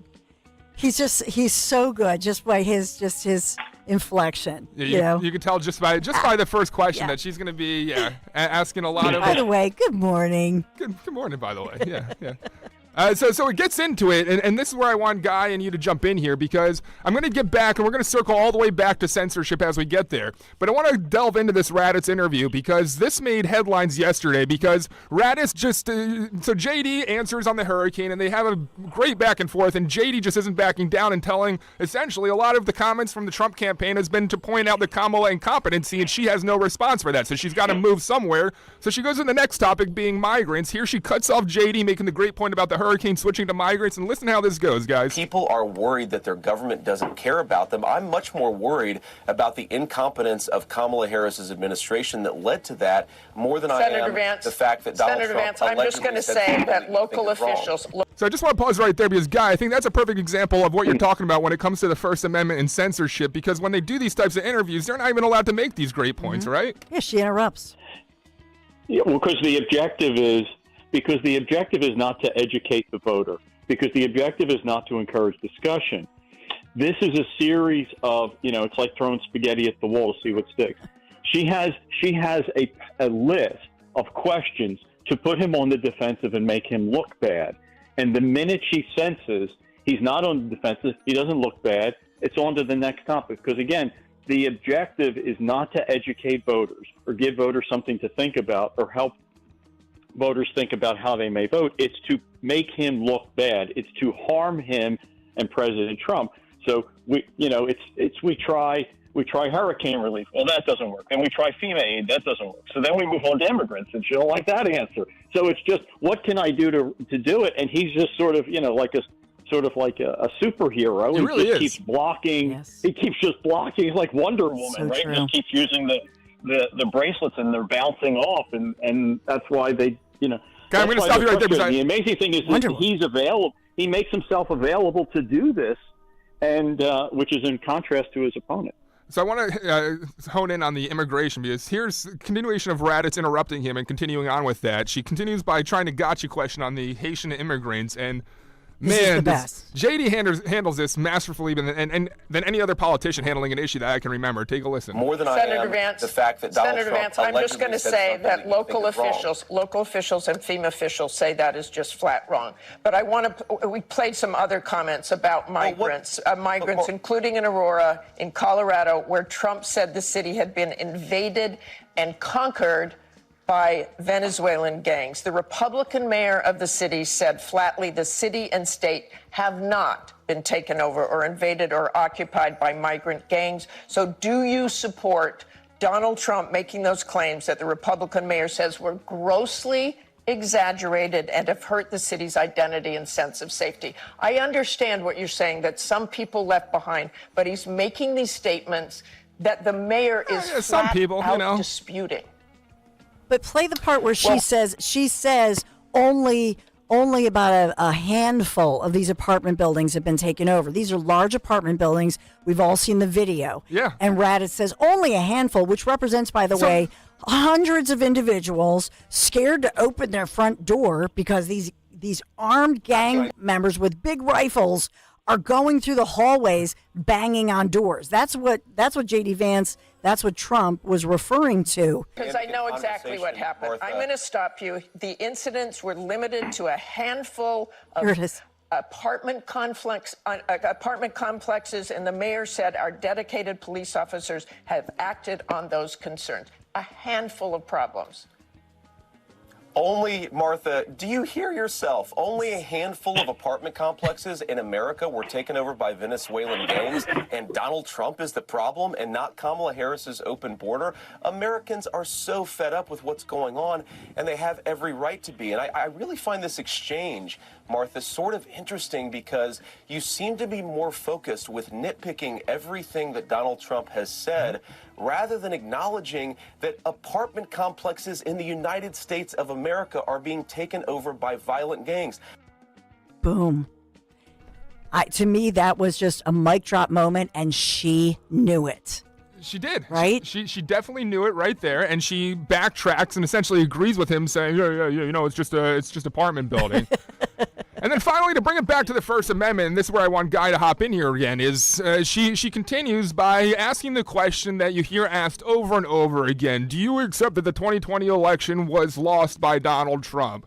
And the really good response that the Trump campaign is starting to make is making it about the First Amendment, of how the big tech companies really silence people and really muddied the waters. And she's not having any of it. So take a listen between this exchange, and then I'm going to get your thoughts on that. Talk about how to make their lives better. They don't want us to. Why won't you say that? Because, Martha, I believe that in 2020, when big tech firms were censoring American citizens, that created very serious problems. And by the way, Martha, you're a journalist. You represent the American media. Look at the polling on this. A lot of Americans feel like they were silenced in the run-up to the 2020 election. That is such a bigger issue. That fundamental problem than me and Donald Trump talking about it. And unfortunately, but Martha, I don't understand why you won't just say it if you believe it. She's... Guy? Won't just say what? That I think the 2020 election had some problems? I've said that repeatedly. Did Donald Trump lose? That's the question, and you know that's the question. So they won't even acknowledge the fact that there were some issues here with First Amendment. Guy, your thoughts? Well, apparently Hillary Clinton is allowed to be paid a lot of money, sometimes 7 figures, to give speeches or talks as she sits in some luxurious chair up on a stage against a very, regal backdrop. And she's allowed to say the 2016 election was stolen and that she should have won and that the Russian government or Russian operatives altered the outcome of the election. And she's allowed to say that and get $1 million checks and standing ovations. And she's allegedly, a statesman, a stateswoman, a figure to be revered. Members of Congress voted not to certify the election in 2016. Members of Congress voted not to certify the election in 2000. Members of Congress voted to not certify the election in 2004. Again, it's becoming crystal clear to the American public that unfortunately our worst fears are realized, which is there are 2 sets of rules. There's a First Amendment, but not really. You're allowed to question, but not really. If you're going along with the popular, conventional, national narrative, you can have all the time you want. If you want to criticize the narrative or you want to raise a question, you don't. And look, we saw it during COVID, where even now Mark Zuckerberg came forth and said, yes, in fact, the federal government, the White House, asked him not to publish things or to censor or to bury and hide. And you guys understand, and our listeners understand, you can hide things on Facebook and make it virtually impossible to find. You can alter Google searches and make them impossible to find. So it was not only the election, it was COVID. You weren't allowed to talk about herd immunity. You weren't allowed to question masks. And that's why you say there's not really a First Amendment, because those people in charge are allowed to decide. J.D. Vance and Donald Trump are problematic because they raise questions about the 2020 election. By the way, many of which are demonstrable. We lived through 2020. I mean, I've walked through it with national reporters. They changed the date by which, after the election was underway, let's just remember, I mean, whether we get into who won or who lost or what the word stolen means, here is what is undeniable, and you could even find it in the Philadelphia Inquirer, heaven forbid. The Pennsylvania Supreme Court allowed for the creation of drop boxes. No one had ever used that term. It is found nowhere in Pennsylvania law. There were no rules on where drop boxes could go, how long they could be open or closed. There were drop boxes where nobody was monitoring, where there were no TV cameras. They changed the date when absentee ballots were to be allowed. They extended it by 3 days for no apparent reason. They said that you didn't have to sign your ballot. They said that you couldn't challenge the signature on the ballots. We actually had a state Senate race, aside from president, a state Senate race in Western Pennsylvania that was decided by a handful of ballots. It was split between Allegheny and Westmoreland. In Allegheny County, they counted the ballots with no signature. In Westmoreland, they didn't. And the courts let that happen. So whether we want to get into words about stolen, do you accept the results, you can go to the Philadelphia Inquirer and read that the rules of the 2020 election were changed repeatedly while voting was happened, doing things that had never been done before, doing things not in the law, and doing things that were absolutely opposed by Pennsylvania law. If I'm not allowed to talk about that, and I'm not allowed to write about it, and I'm not allowed to question it or to say those things makes me some kind of crazy person, then the First Amendment doesn't mean anything anymore. You do this show because we believe put the ideas out in front and let people decide. Shine the light on it. You know, the Washington Post says democracy dies in the darkness. You know what? Democracy dies in the darkness when you don't let people question government. Yeah. The First Amendment was created to share ideas. The First Amendment was created at its core to question government. The people in Philadelphia assembled because they were questioning the rule of England. That's why it's so very, very important that we're allowed to question. Amen. Elon Musk has found a way to let everybody do it. Yeah. CBS and NBC and ABC are not letting it happen. I think you're seeing a shift in the polls because more and more people understand, in a sense, this election is bigger than Trump and Harris.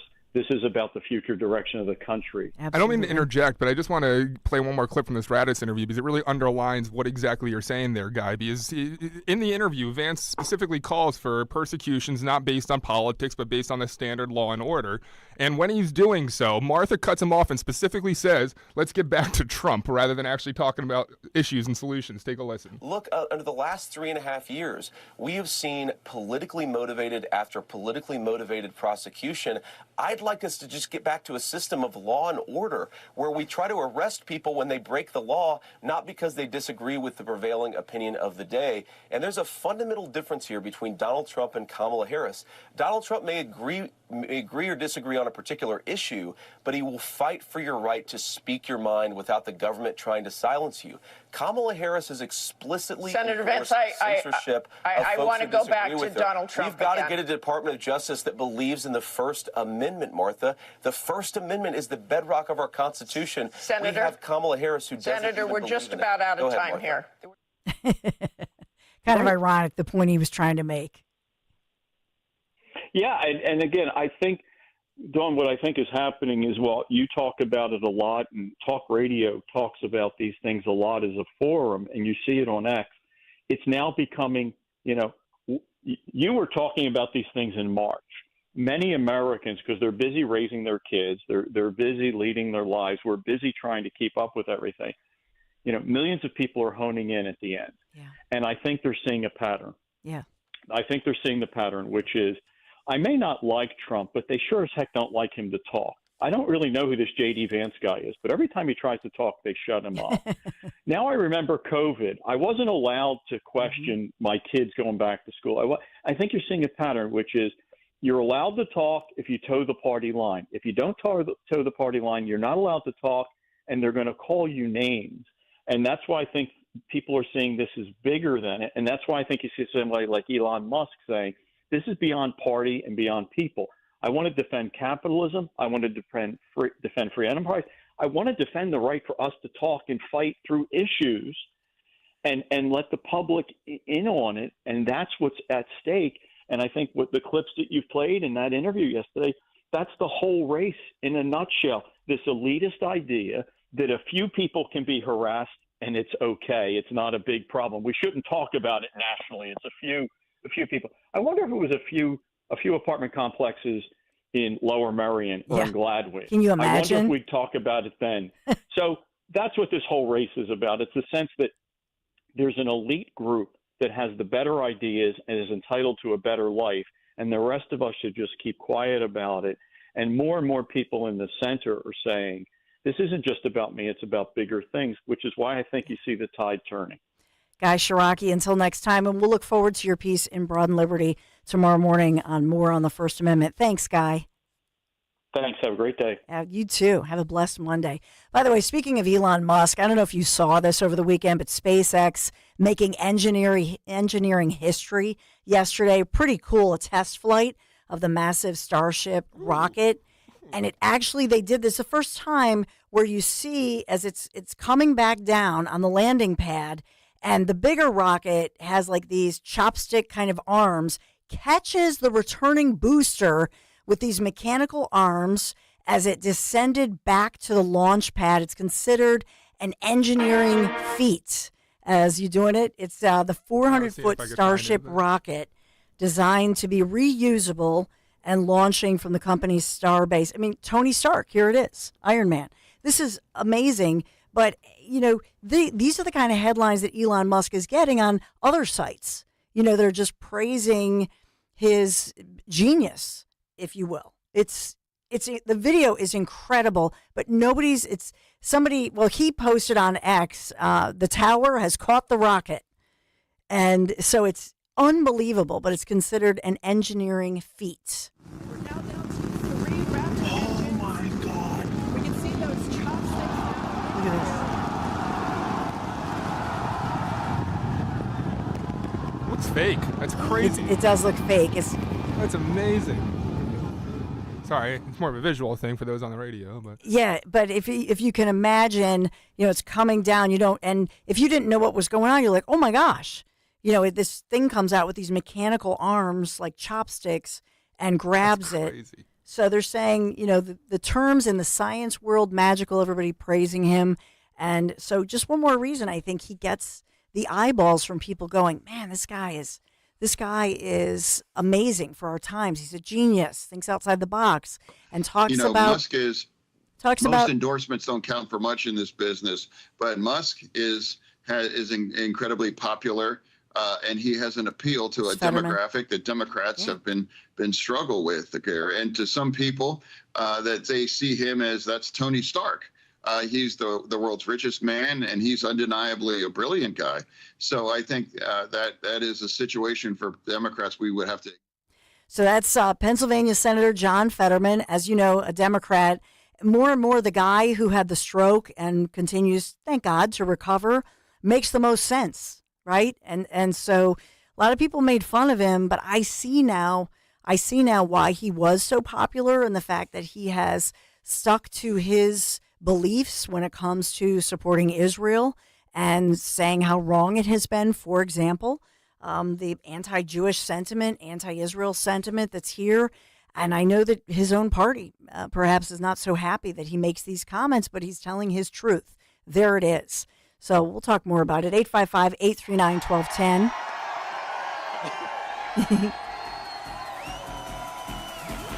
As you can see, I'm not just MAGA, I'm dark MAGA. And I love the way he goes, dark MAGA. He makes that cute little face. I love Elon Musk. And I didn't know that they sold the black on black MAGA hats either. I have the pink from Susie Cool, thank you. But I guess hat. I didn't even know we made black hats. and it said, "Make America Great Again," but it was very low, very sort of understated. But a black hat. He loves that hat, and he called it dark MAGA, right? Who thinks of it? Dark MAGA. And I told him, thank you very much. We sold like 10,000 hats in the last 2 days. I tried to get one. I didn't even know we made that hat. Now I find out it's like the hottest thing going, dark MAGA. Dark MAGA. By the way, I'm just getting, because I did sign up to try to go to Oaks today. I don't know if I'll make it because you have to check in at 2. But Guess who's going to be there? Who? Governor Kristi Noem. Oh, yeah? She's going to be there. Oh. Yeah. Among others in Oaks, if you're already there getting ready for the big evening. But speaking of technology, Tony Stark, we got to think about my friends at Piazza Premium Automobiles, featuring the very latest luxury. This is the closest I'll ever get to the Tony Stark mobiles, I guess.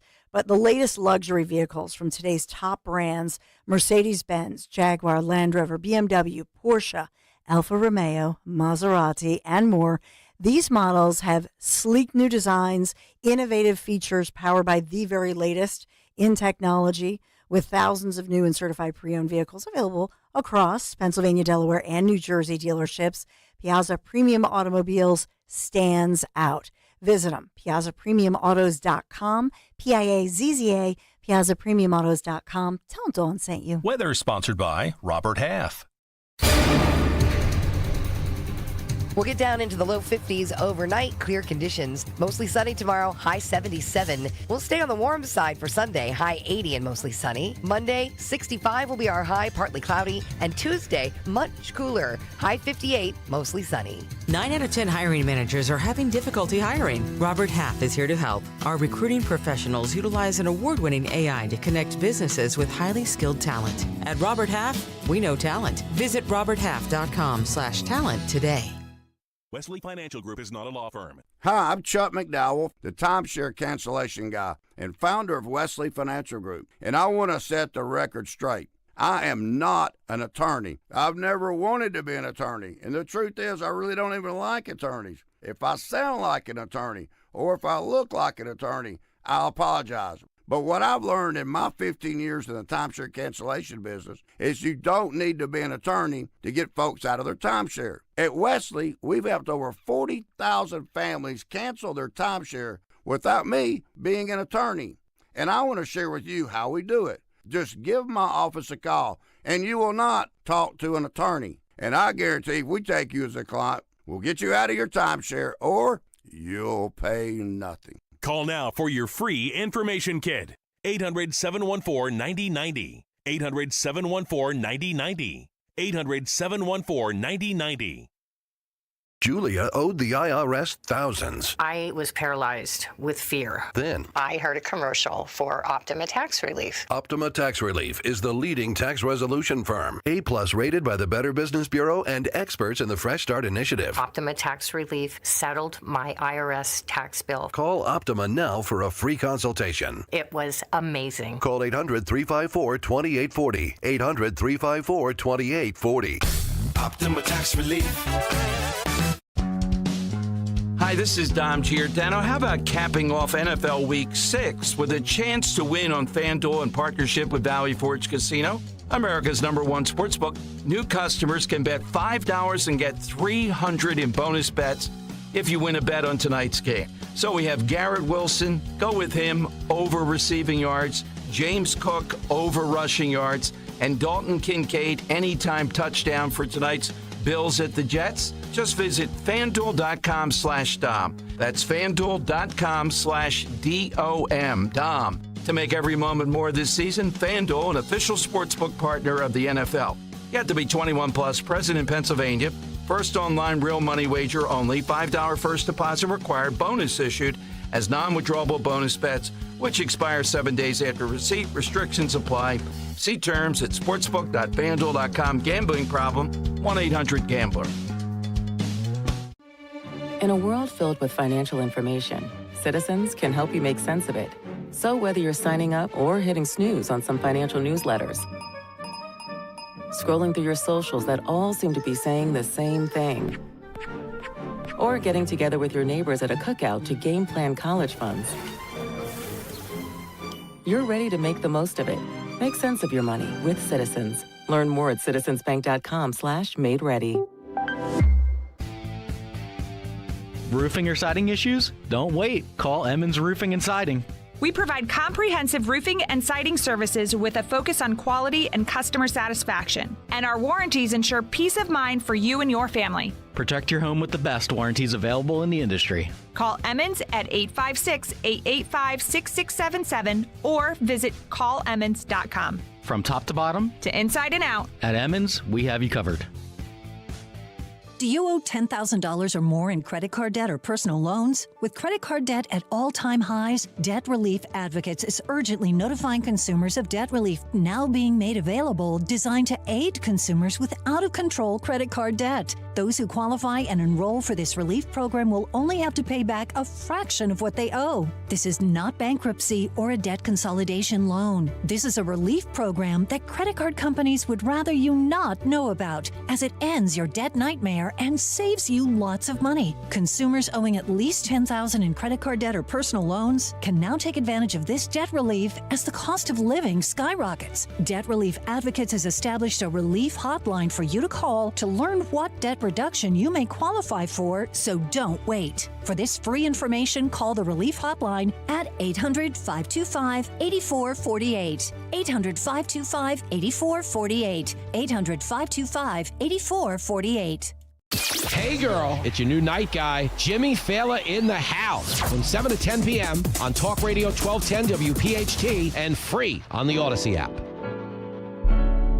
Here we are. How did we get here? You smell good. You look good. Oh, that's better than smelling bad. Thank you. I know. You smell great. You look great. Yeah, because that's why I got this job. That's why women get jobs, because we smell good and we look good. That's why I got this job, Dan. Did you know that? Yeah, well, you do smell Did good. you You smell look good, Dawn, me? so there you go.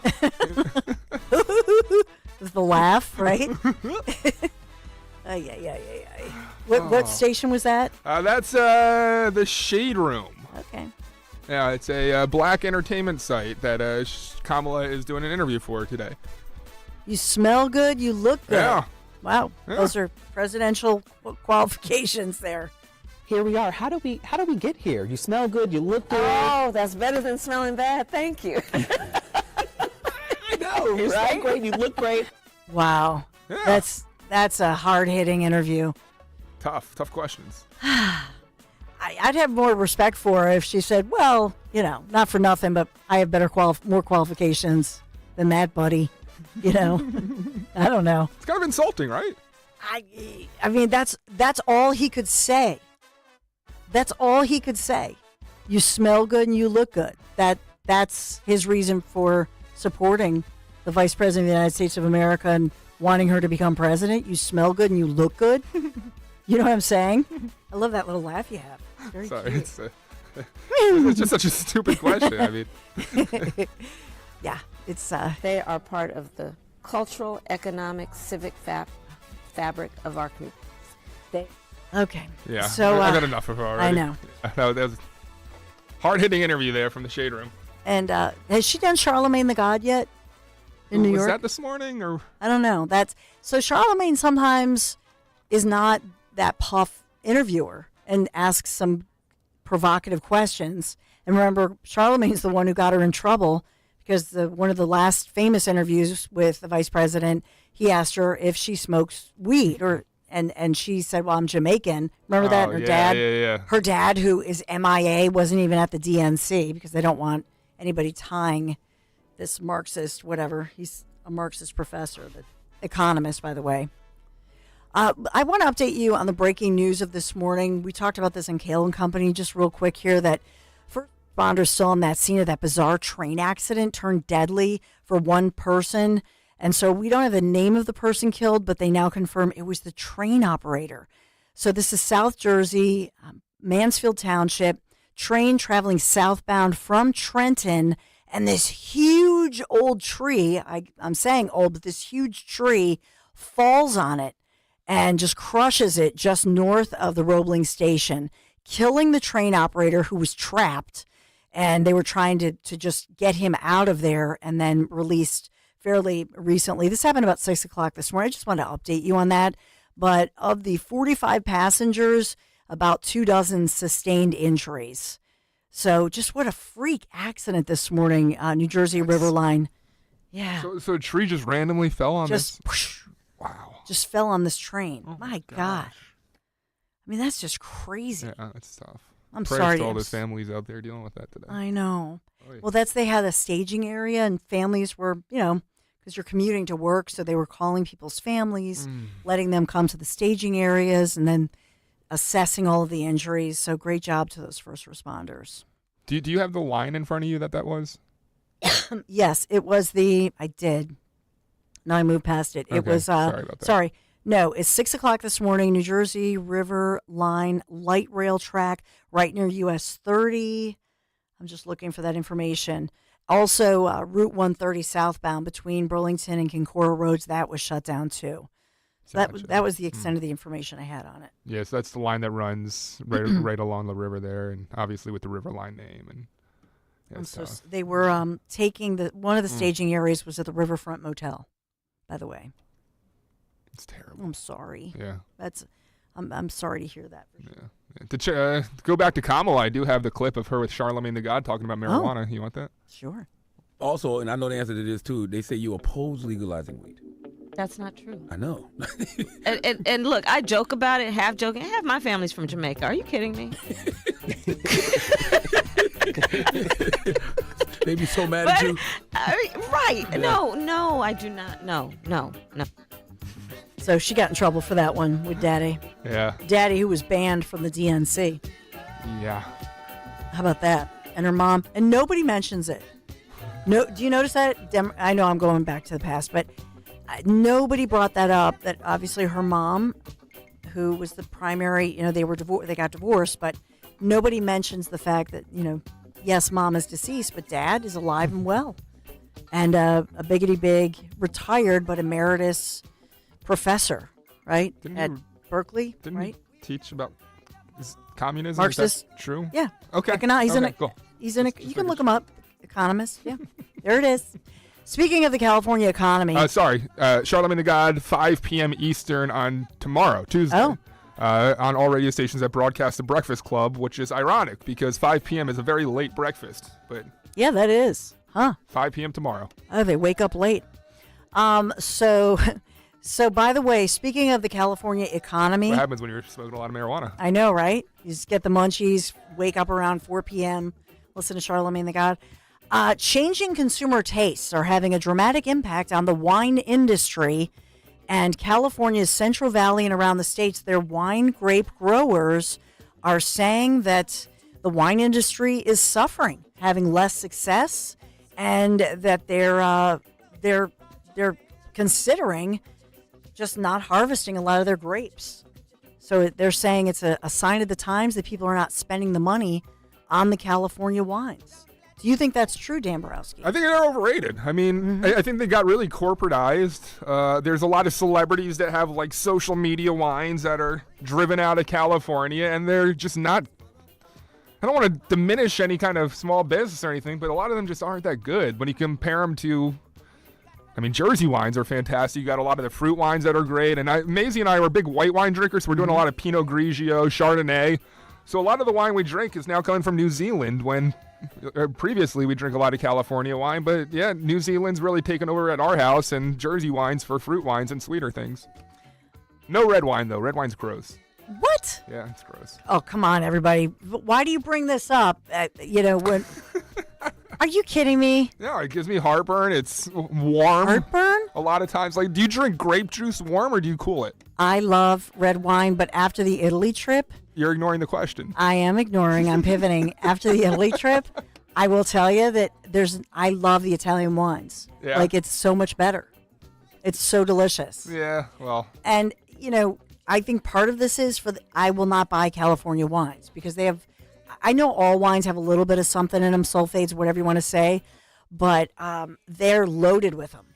And I just think, I don't know, they're just not as good. Now that you I say think that, they're overrated. I get a lot of headaches from like cheap wines from California, and I wonder if it's due to those sulfates you're talking about. Yeah, so I would just love to know if red wine sales, white wine sales, are all sales really down, or is this just California wines that are down? Because I think you're right.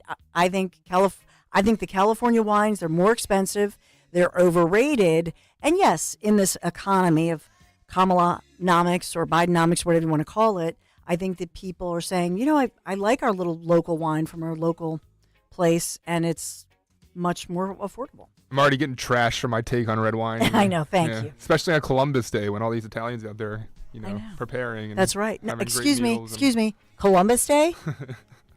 You're in Philadelphia. PC, yeah. This I'll is give myself a Indigenous buzzer. Peoples Day. Yeah. 855-839-1210. We'll, just direct yourself at Dan. This is The Dawn Show. 855-839-1210. We'll have a lot more to talk about. Yes, say ha ha ha. Be right back. This is Larry Steinitz with Investor Schooling. Do you know when the best time to buy investment properties is? It's now. It's always now. You just need to learn how to buy them correctly. Go to investorschooling.com and sign up for a complimentary class this Thursday night and learn how to buy investment properties and make money every time. That's right. That's what we teach. We teach how to buy investment properties and make money every time. Go to investorschooling.com and RSVP right now. Take a class this Thursday night at 7 o'clock. That's investorschooling.com. This is Larry Steinitz with Investor Schooling. Don't go through life ignorant about how to become a millionaire. Learn how to invest in real estate, the stock market, precious metals, and learn from an expert. At Investor Schooling, we teach these things and more. We only provide education, and we will teach you how to leverage real estate, how to leverage the stock market, and how to leverage precious metals to make more money than you've ever made before. Go to investorschooling.com and take a complimentary class this Thursday. We will see you there, investorschooling.com. That's investorschooling.com. California Psychics is the real deal. They helped me out, totally changed my attitude, totally got me psyched to start my business and to take a new path in my life. At California Psychics, we only connect our customers with the best. We reject 98% of the psychics who apply to us, so we guarantee if your reading isn't life-changing, it's free. New customers receive 20 minutes for just $20. So experience the joy of certainty at CaliforniaPsychics.com. Hi, I'm Angie Hicks, co-founder of Angie. When you use Angie for your home projects, you know all your jobs will be done well. Roof repair? Done well. Kitchen sink install? Done well. Deck upgrades? Done well. Electrical upgrade? Done well. Angie's been connecting homeowners with skilled pros for nearly 30 years, so we know the difference between done and done well. Hire high-quality, certified pros at Angie.com. Hey, did you hear? Wawa has classic hoagies for just $6. Any classic hoagie? Yeah, any classic hoagie. What about the cheesesteak? $6. Meatball? $6. What about the Italian hoagie? It's $6 for a classic. I shouldn't even have to ask, but what do you want for lunch? Hoagies at Wawa, of course. Right now, get any Wawa classic hoagie for $6. Gotta have a Wawa.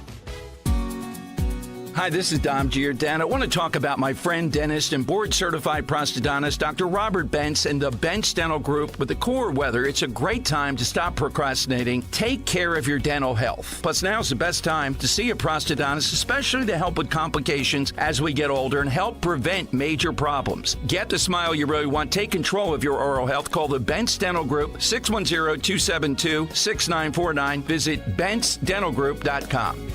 Turn off the financial news and turn on a great retirement. Find out how with Joe Yakovich on The Heart of Your Money, Sundays at 9 on Talk Radio 1210 WPHT. Don't miss the Labor and Energy Show with J-Doc and Krause, brought to you by Advocacy United, this Saturday night at 6. Find out about the important issues that'll affect you. The Labor and Energy Show, Saturday night at 6 on Talk Radio 1210 WPHT.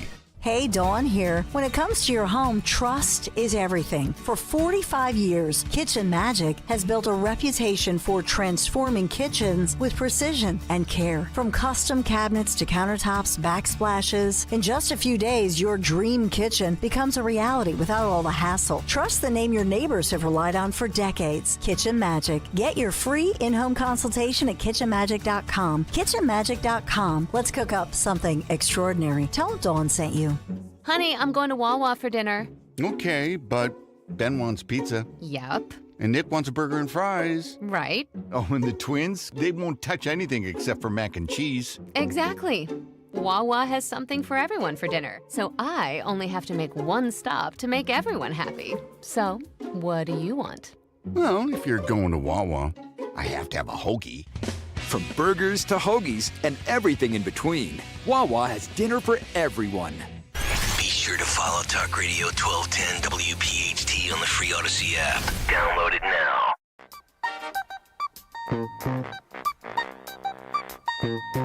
Hey, you know what? I stumbled upon, and this is a good Columbus Day theme. I know our friend Dom Giordano is going to do a lot on this Columbus Day, which is not called Columbus Day because we're in Philadelphia. We're one of 100 cities in America that doesn't say Columbus Day. It's Indigenous Peoples Day, even though it's still a federal holiday, so the banks are closed. You won't get your mail.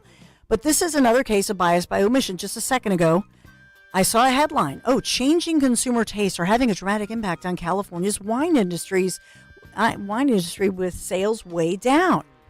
And then we had the conversation, right?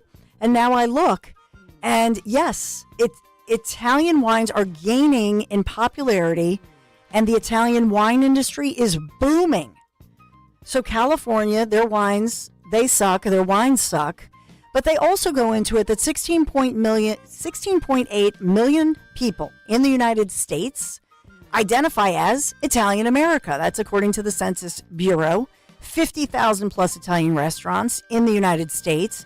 Italy is in the top 5 countries that Americans pack their bags and go visit each year, which is why you should go with me and we're going to visit Tuscany in the Italian Riviera, by the way. But in Italy, I'm looking at, especially the Tuscany, look at their wine industry valued at more than $300 billion, expected to reach nearly $413 billion by 2027. So think about bias by omission. Are Italian whites as good as reds? I don't even know. Probably. Yeah. Gotta get some.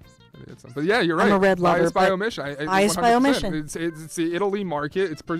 And that's probably infringing on the California market, but they're not going to write that California wines are bad. But. And think about that. So this is, if you are Italian American, or you love Italian Americans, or you love Italian wines, take a look at it. Or if you love Dom Giordano. Or if you love Dom Giordano, which we love all the above, then look at what Democrats have done. You know what I mean? I'm just saying they won't even acknowledge the better wine. I'm just saying on this Columbus Day. See how I tried to weave all that in together? Dom Giordano has an incredible show. I know Dom is going to talk about the origins of certainly Christopher Columbus Day and why. We in the Italian-American community, Dom, are very, very proud of you. Well, there you go. Good night, everybody. Thank you, George McKenna.